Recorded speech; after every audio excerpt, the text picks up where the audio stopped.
It was supposed to be a vacation, one of those family bonding trips my parents insisted on every few years when they wanted to post happy pictures online. We'd flown to Italy that summer, a country I'd always dreamed of visiting. My older brother, Ryan, and younger sister, Mina, joined too. They were the golden children, loud, confident, effortlessly adored. I was the quiet one, the extra, the one whose presence people often forgot until someone needed a camera operator. From the first day, I knew this trip wasn't about family bonding. It was a show, something for my parents to brag about on social media. Every moment was curated. Smile properly, my mother would say as I adjusted the camera. No, you're blocking Ryan.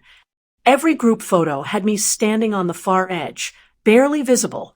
It didn't bother me at first.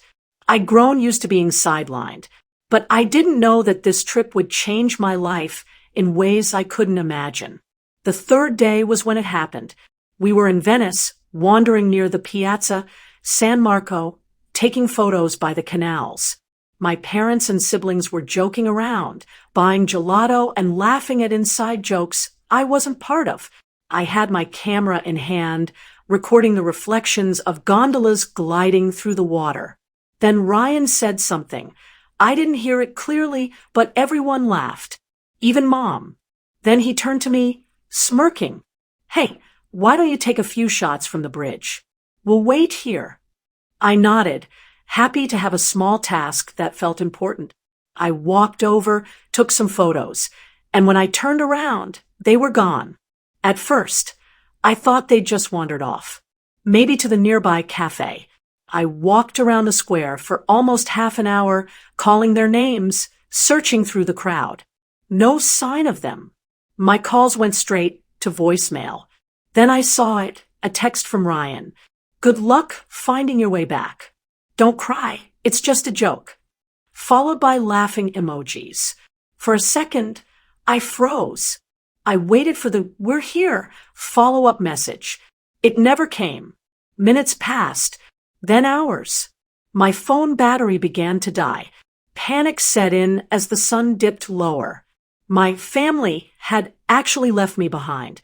I wandered aimlessly, trying to remember the route back to the hotel. My Italian was poor, and hardly anyone spoke fluent English where I ended up. By the time I found the hotel after midnight, my feet were blistered, my throat dry, but the front desk clerk looked at me with confusion. Your family checked out this afternoon, he said. They said you went home early. I stood there completely stunned. They hadn't just left me behind. They planned this. I spent the night in the hotel lobby, shaking, my phone dead. The next morning, I tried contacting the embassy, but my passport and wallet were gone. Both had been in my father's backpack for safety. The next few days blurred into survival. I stayed at a local hostel after convincing the manager to let me pay later. I washed dishes to earn a little food, sometimes translating broken English for tourists.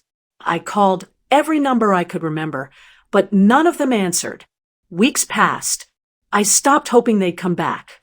The anger turned into something quieter, resolve. I got a small job at a cafe after proving I could help with tourists. I learned basic Italian.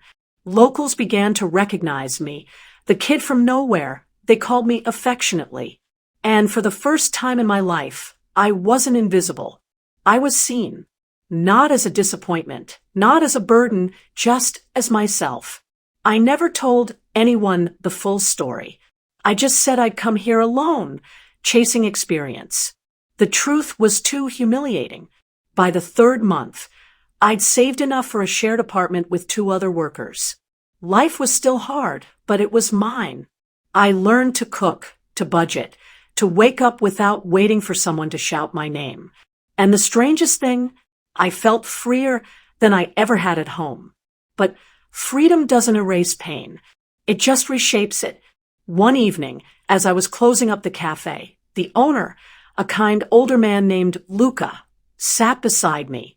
"You carry something heavy, ragazzo," he said softly. "But one day, the ones who left you will see what you became." I smiled faintly, not realizing how prophetic those words would be, because exactly 1 year later, they did see me again, and none of us were the same anymore. A full year passed. I'd rebuilt my life piece by piece. I worked mornings at the cafe, evenings taking photos for tourists. My pictures started gaining attention online, snapshots of Venice seen through the eyes of someone who'd once been lost there. A local gallery owner discovered my work and offered to feature it in an exhibition called Abandoned and Found. It was poetic. The title mirrored my life. On the night of the opening, I stood in the center of the small gallery, surrounded by strangers admiring my photos. My heart raced, not from pride, but from disbelief that I had created something people valued. Then I heard a voice behind me that froze every muscle in my body. "Is that really you?" I turned. My parents stood there, Ryan and Mina behind them. They looked older, thinner, and deeply uncomfortable. My mother's eyes darted around the room before meeting mine. "We saw an article about your photos. We didn't expect. You didn't expect I'd survive." I interrupted quietly. My voice didn't shake this time. My father shifted awkwardly. "You disappeared. We thought you'd gone off." "Don't lie," I said. "You left me. You made sure I had nothing." The room fell silent. Even the soft background music felt distant. Ryan spoke up, trying to sound casual. "It was supposed to be a joke, man. You were always too sensitive." I took a slow breath. A joke is when everyone laughs. I nearly starved because of that joke. My mother's eyes filled with tears, but I didn't move to comfort her. Not this time. Instead, I looked around the gallery. "You see all these photos? They exist because of what you did. You thought leaving me would break me. It built me." They stood there speechless, surrounded by images of the city that saved me. And for the first time, I realized I didn't need their apology. I had already forgiven myself for ever needing their approval. That night, I walked home through the quiet streets of Venice, under lights reflecting on the water, finally free, finally whole.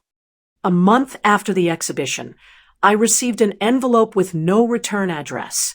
Inside was a short note. "We're sorry. We're proud of you, even if we don't deserve to be." It was signed by my parents. I read it once, smiled faintly, and placed it in a drawer. I didn't hate them anymore. I just didn't need them.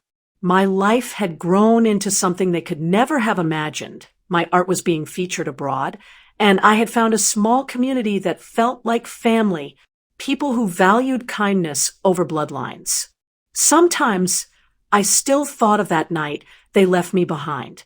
But instead of bitterness, I felt gratitude. Their cruelty had pushed me toward my own strength, my own purpose. In the end, I realized family isn't who shares your name. It's who stands beside you when you're at your lowest and never thinks it's funny to watch you fall. If you were in my place, stranded, humiliated, and then rising stronger than ever, what would you do? Would you forgive them or cut them off for good? Share your thoughts below. And don't forget to follow for more real stories that make you think about what family really means.